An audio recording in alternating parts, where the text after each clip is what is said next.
Okay, let's make a start. So, good morning. So, agenda for today. Go through some introductions. Myself and my colleagues, Harry and Paul, are on the call with us. Harry's then going to do an overview of Security Copilot, which is what we're here to discuss today.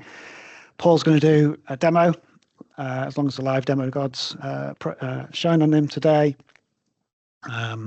Look into how Security Copilot it's charged by Microsoft. It's a consumption-based model rather than a license-based model, so slightly different from the other Copilot solutions that Microsoft have on the market at the moment. And then we'll go into a Q&A session. The Q&A panel should be available to you within the team, so please post any questions as we go along. If members of the team can answer them while we're going, we will do. Otherwise, we'll pick up those at the end of the webinar. So here today, myself, Nick Lloyd, and my colleagues Paul and Harry, we all sit in the modern work practice in Node 4. I hold a pre-sales role in the practice, and Paul and Harry are both consultants delivering projects for clients of all different shapes and sizes, and have been doing so for many years. We've done lots of this is our fourth webinar on Copilot now. We started in December, started looking initially at Microsoft 365 Copilot, and then on to Copilot agents. And today it's Security Copilot, which what used to be called Copilot for Security, but Microsoft loved to change the names of things. So we'll go over now, and we'll hand over to my colleague Harry, who's going to give us an overview of Security Copilot, which I'm sure everyone will find very useful. Harry. Thanks, Nick. So I'll start by giving a general understanding of what Security Copilot is, and then move on to how it works and benefits we've highlighted, and then a new advancement to Security Copilot, which has just been released.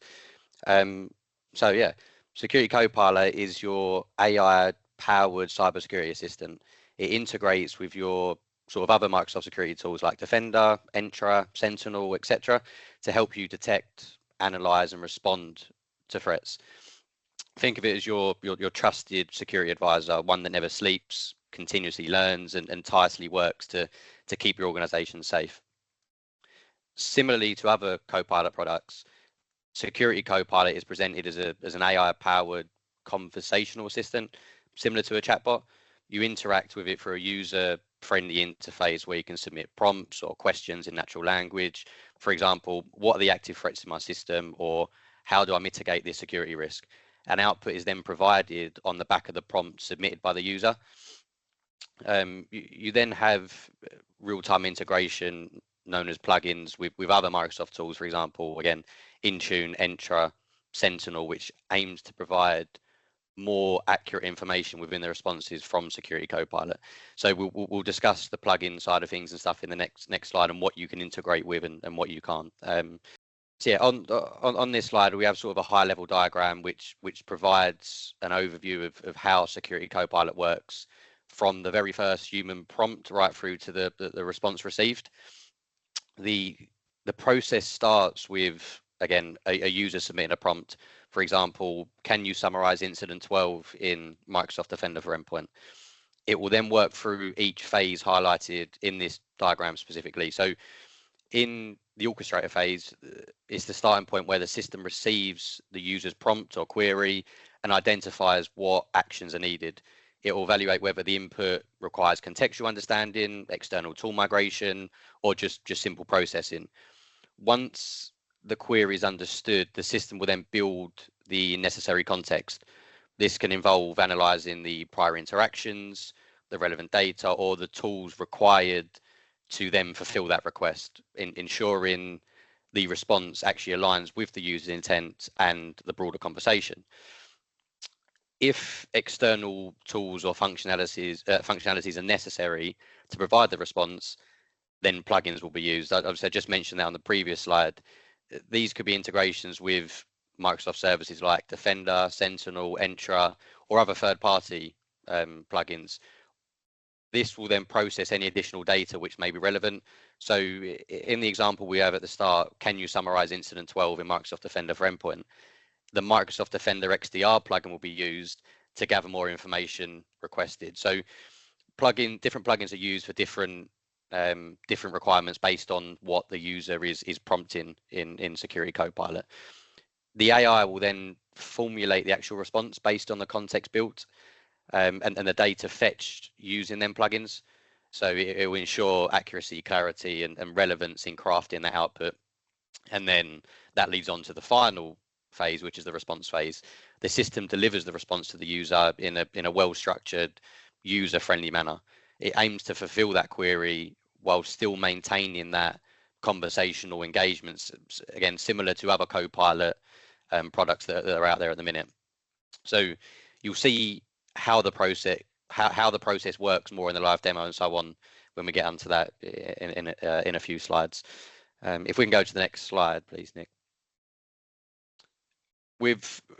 Moving on from the overview of how Security Copilot works at a high level, we've highlighted some of the benefits / use cases that obviously you might be more interested in around how it can actually save you time and do things that you require it to do. So there's obviously many more use cases and benefits, but we've highlighted some of them on this slide anyway. The first benefit or use case around Security Copilot is it allows security teams to quickly gain context and triage them complex alerts. So by summarizing that key information and providing actionable remediation steps, it enables a deeper understanding of those security events.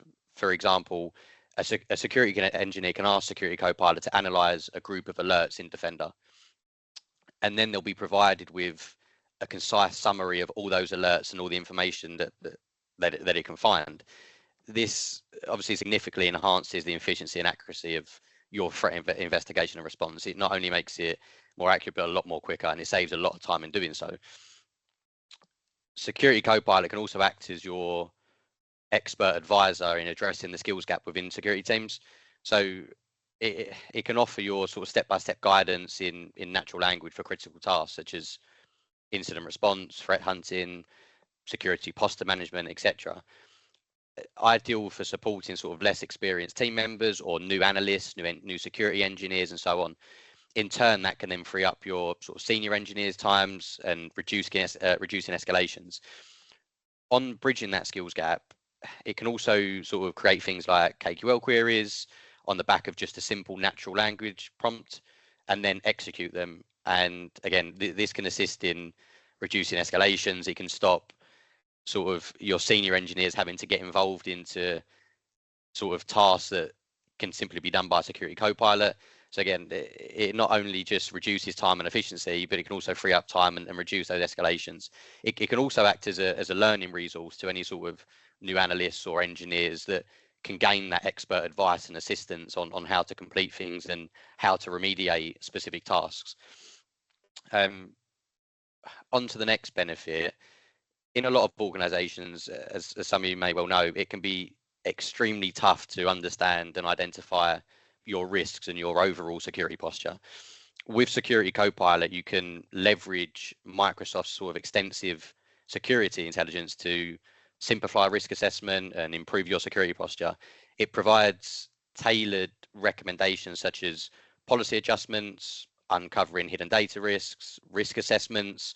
For example, you can integrate Security Copilot with Entra, leveraging a plugin, which allows security teams to gather detailed insights about applications or users while suggesting solutions to mitigate that risk that's identified. So this could be, for example, reporting on user sign-ins without MFA and then checking of those users which users don't have MFA configured at all.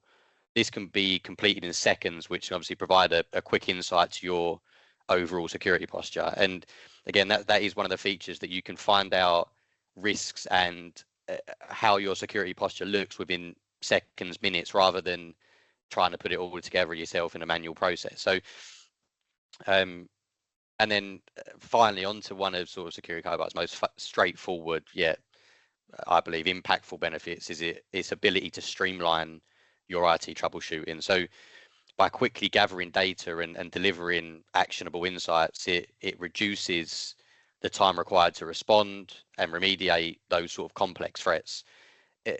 this capability allows your security teams to address issues efficiently and, to be honest, improving your overall responsiveness as a team. Hopefully you'll see some of these benefits in the live demo coming up. So yeah, we'll go to the next slide if that's cool, Nick. So this is a slide we wanted to add. We'll briefly discuss sort of Security Copilot agents. So Security Copilot was released around a year ago.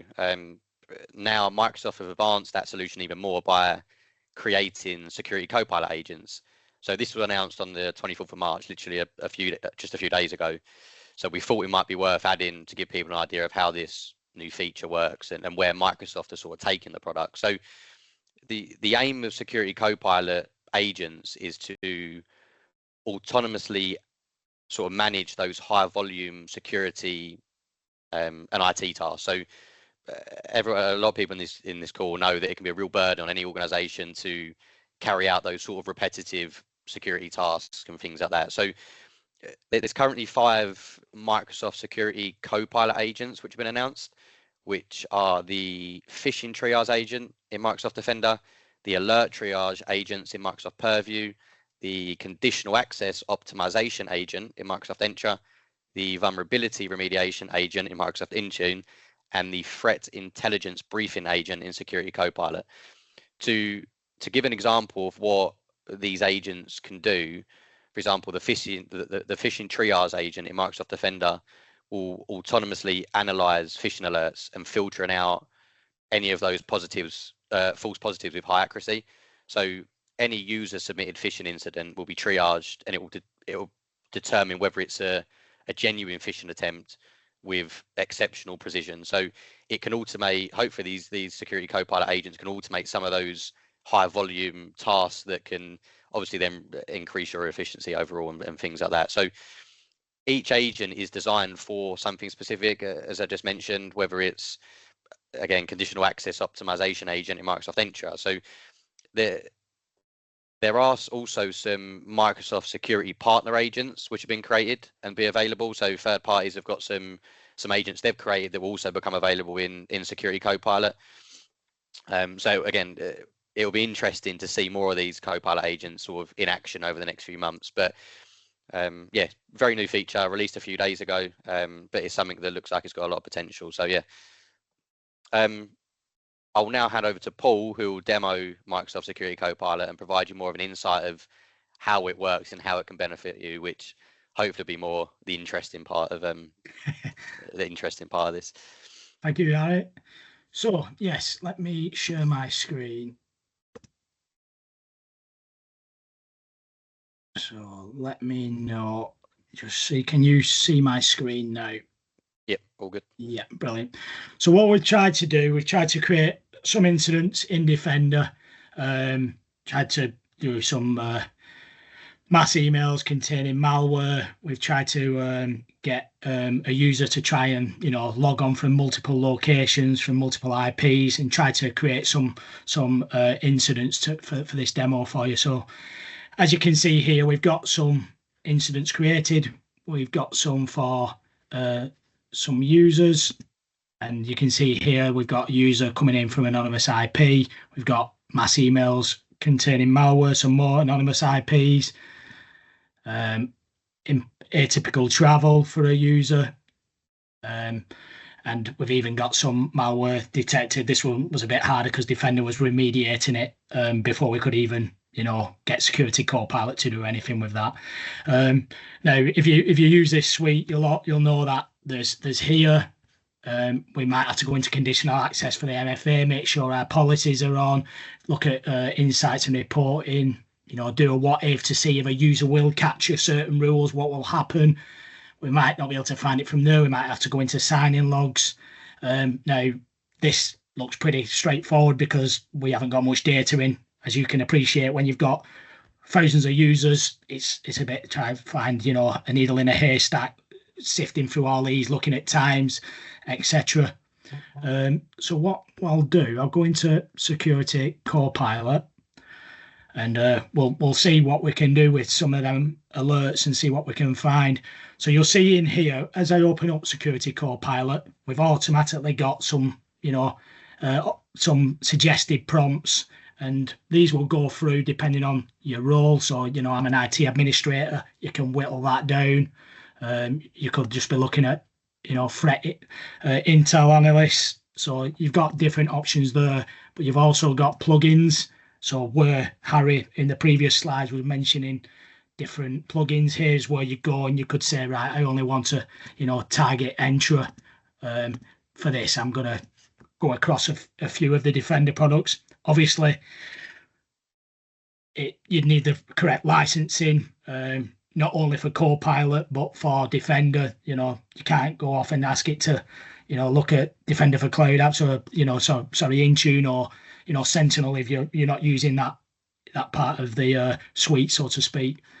So we know we've got some Defender incidents in. So what I'm going to do, I'm going to use one of the, kind of pre-canned prompts just to start it off, and then I'm going to build on that. So we know we've got some Defender incidents, which, we could have gone to the portal, but I'll just do it from here first of all. So I'll say, what are the critical Defender incidents right now? And I'll just go, right, off you go and run that for me. So you can see here, it'll check for the plugins. What have we got? It goes straight to Defender. And great. As usual, it doesn't, well, not as usual, as you wouldn't want, it comes back and says it can't find the information. Let's try again.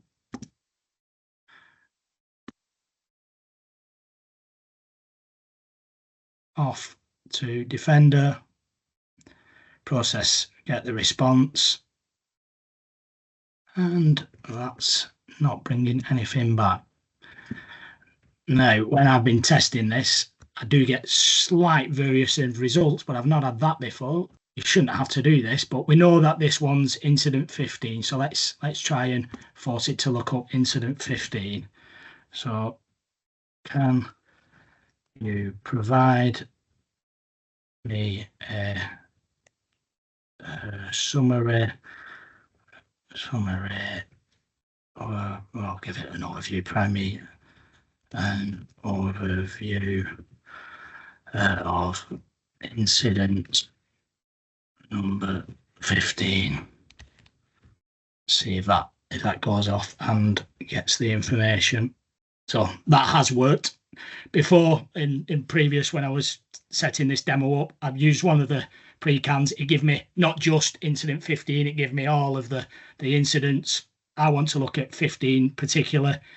I could, obviously, as I say, go in here and start drilling down on 15 and click on that, but you can see it then gives you a chart. You might not know where to look in here.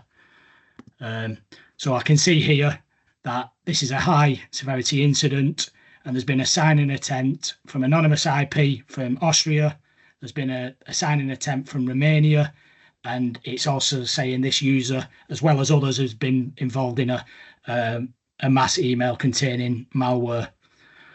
So what I'll do then, so I can see there's an IP address there. So what I will do, I'll say, let's ask it, for example, based on the incident, can you confirm if the IPs reported are malicious? So what I want to do is, I can do a IP lookup on that, try and get some information. But again, I've got to come out, I've got to go to another website and get some information about this IP. So what I'm going to do is ask it that. You can see there it's using a Microsoft Threat Intelligence plugin, goes away and finds me the IPs. So it can say here, it's found one of the IPs and it's saying, oh, that does look suspicious.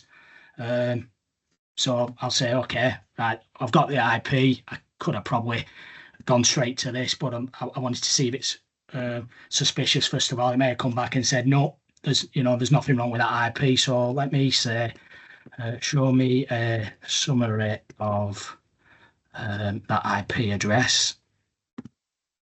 And away it'll go ahead. It'll check all the sources on the internet. I appreciate here you'd have to know what website to go to, how to look it up, etc. So it gives us a summary. And here it gives us a bit more information. So we got that before, but here we're saying when it was first seen, when it was last seen, and organisation and country, which we knew before, and the operating system. Now, we know that this is a UK-based company. There's no reason to be working out of Romania. We're not that organisation for a start. It starts to ring a few alarm bells. So what I can then do is, can you recommend, can you, let's ask it to provide recommendations at a user level and an organisational level regarding this incident.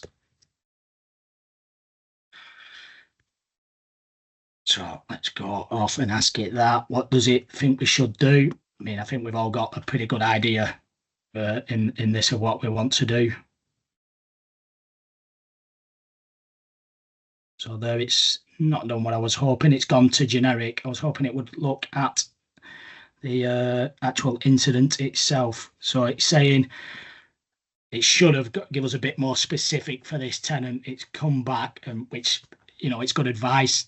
We should be changing the password immediately, enabling MFA, reviewing the account activity, you know, checking your update, and then, you know, we should be blocking that suspicious IP, running a security audit, etc. What it did do before, it should have told us to, when I did it last time, to more about Alex was, you know, contact Alex, find out, you know, is there any reason why you could have been coming from here? You know, it gives you all the timestamps of when he did access. So was it you here, here, and here these times? We can, you know, formulate it. It created a bit of an email to say, send off to Alex, asking these questions. And then on an organizational level, we should be looking at, you know, disabling the account. What I can do is, now I specifically on purpose, I've turned off the require MFA for users. So what I can do, you won't know, you may not know this, someone may have been in and playing, or maybe excluded the user from a conditional access. Let's hope we get a bit more luck with this. So I will say, can you provide a report on sign-ins not using MFA? So let's see if Alex was prompted for MFA when he went to sign in. So that's good. It's gone and used entry this time rather than just a generic plugin. So it finds the sign in. So here we are, Alex. There's a few different sign-in times, where he's coming from. So we can see he did come in at one point from United Kingdom. But we can see here where it says conditional access success, status, strong authentication. Where is the MFA part? Last time I did it, it said MFA. I can't see it on the screen. Got conditional access failure, and that's because it's found that it's a risky sign-in. Status or the no, it is bringing back sign-ins not using MFA, but last time it did actually show the actual field where it said MFA none. What I can do then is let's try it from another angle, saying from these sign-ins then. Sign-ins. Can you see if the user identified have MFA configured?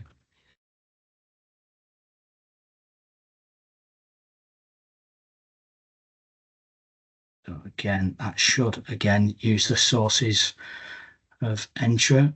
which it has done.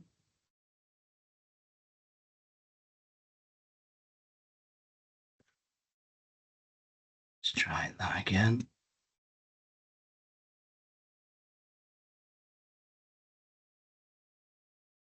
Let's try it actually for Alex.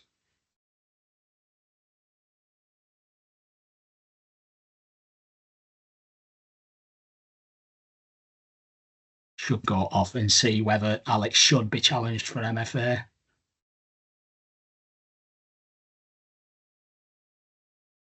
And it doesn't want to play.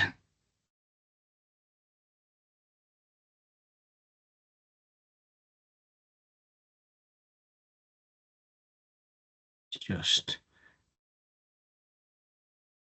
try that again.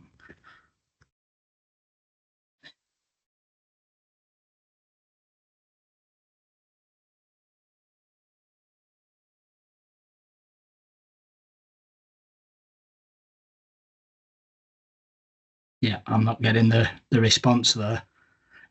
When we tested this previously, it came up saying that Alex had not signed in with MFA.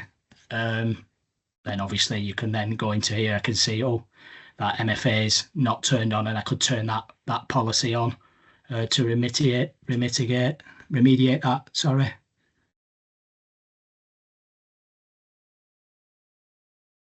Just try the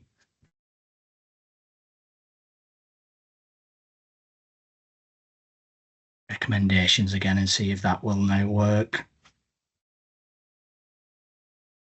No, it's gone off to use a generic plugin again.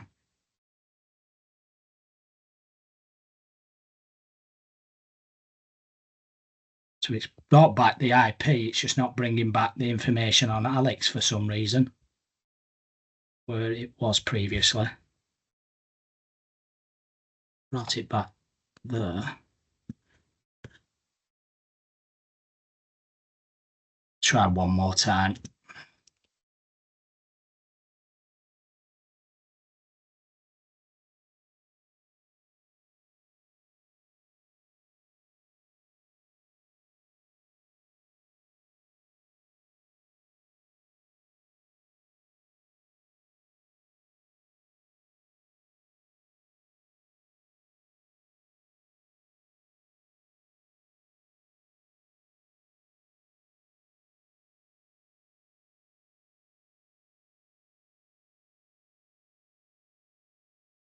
Let's try a different approach. Let's go to Alex.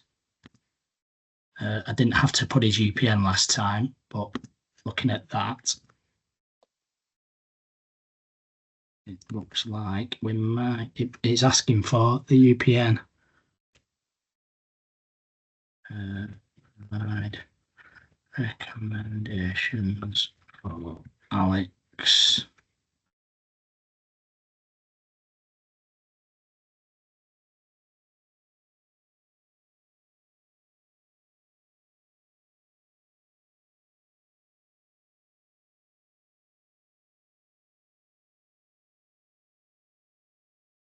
See if that works.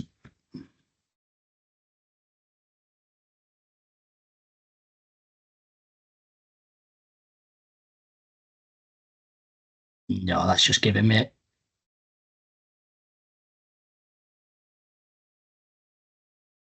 No, it's just giving me random generic responses back.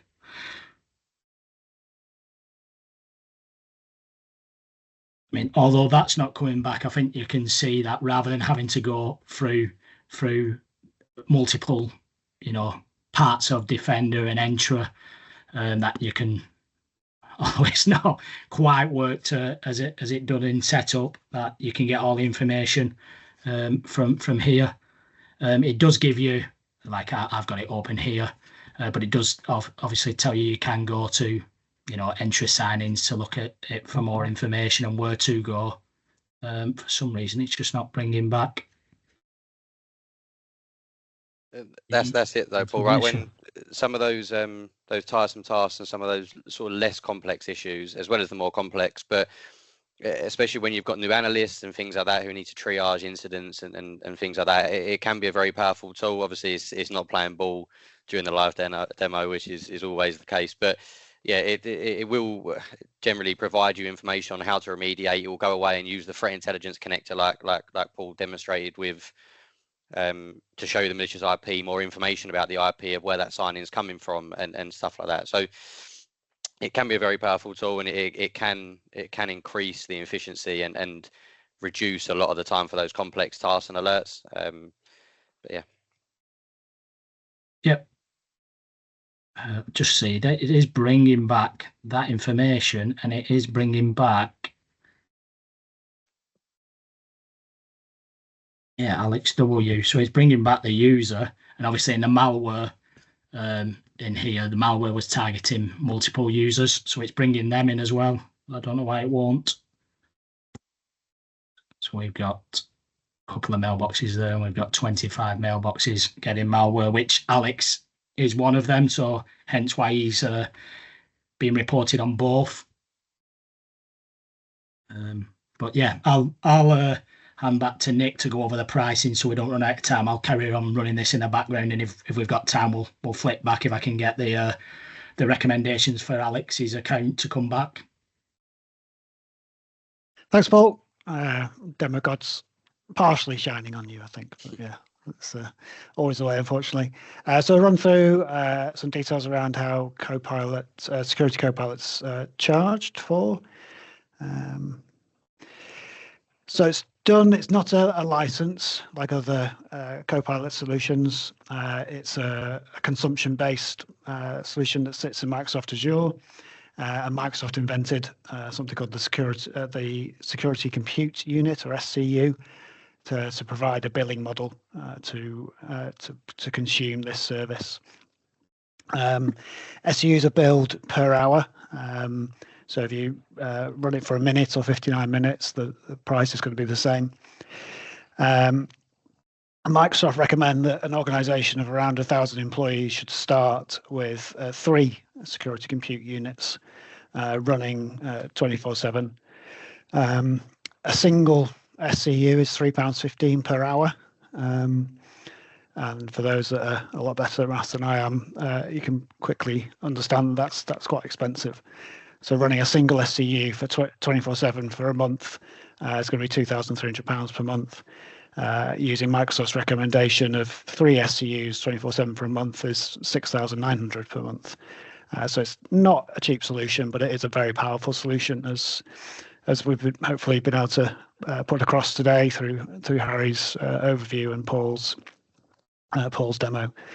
There's no option at the moment for reserve capacity. Those of you familiar with Azure will know that you can commit to a certain amount of spend and get cheaper rates. I wouldn't be surprised if Microsoft add that to the options in the future. But you can consider not running it 24/7, although Microsoft would love you to. You can use logic apps in Azure to run it on a scheduled basis, and in fact that's what we've been doing as part of our demo work over the last few weeks. We've had a logic app that starts a certain number of SCUs and then runs them for 59 minutes and then kills them because we're just testing. But if you could have a similar logic app which ran it for just working hours, if most of your team just work Monday to Friday, or maybe scale down the number of SCUs that are running 24/7 if you have got an out of hours team. So there are options there to keep the costs down. But the important bit is monitoring those costs and going through proof of concept, looking at how it's being used. There's a usage dashboard in Security Copilot that gives you a view of consumption over time, how many units are being used, how many plugins are being used, who's using those plugins. And over a period of 2 to 3 weeks, you get a good understanding of what the true cost is going to be to run Security Copilot for an organization, and therefore whether it's going to give you the return on investment that you need.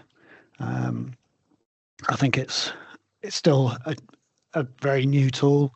Generative AI in general is still very new. but it's incredibly powerful and getting more powerful all the time. It's the agents that Harry ran through earlier that just been announced this week. More and more capabilities being powered on all the time. So it's going to be a very interesting area to keep an eye on. So, nearly at the end. Bit of time for any questions. I think we had some common questions that we talked about within the team. I think, Harry, one of the ones that you looked into was whether Copilot, Security Copilot replaces Defender XDR and Sentinel. Yeah, I've seen some people obviously talk about this. The answer is no. Security Copilot doesn't replace any of your sort of Defender XDR or Sentinel solutions and things like that, but it's there to assist your engineers, analysts in their sort of day-to-day work and providing that upskilling experience and increased efficiency or productivity. It aims to add value to sort of existing products rather than replacing them as a whole. Thanks very much. And one that I've seen come up quite often is whether it's a 12-month contract to use Security Copilot, which is the case with Microsoft 365 Copilot and the Sales Copilot, Service Copilot. They're all 12-month contracts, and Microsoft don't even allow you to just trial it or run it for a month. Security Copilot, because it's a consumption model, is much more flexible. So you can do a proof of concept over a few weeks. You can just use it as mentioned. We've been using it on a very limited basis to support this particular webinar. But if you're going to use it seriously to support a security unit within a business, then the costs are going to be significant. But I think they're going to offer significant potential savings as well. And one other that the three of us talked about it just this morning was whether Security Copilot will go into other areas. So it's already we've got the Security Copilot interface that Paul demoed. It lives inside Intune as well to help you query policies. And Microsoft haven't made any formal announcements as yet, but it would make sense to start to see it in other areas, maybe Exchange, so it can start to Exchange Online, so it can start to give you information about policies that you've got configured in there. But it's an interesting space to keep an eye on. But not seeing any questions in the chat, so thank everyone for their attendance today. And the recording of this will be on our YouTube channel over the next few days.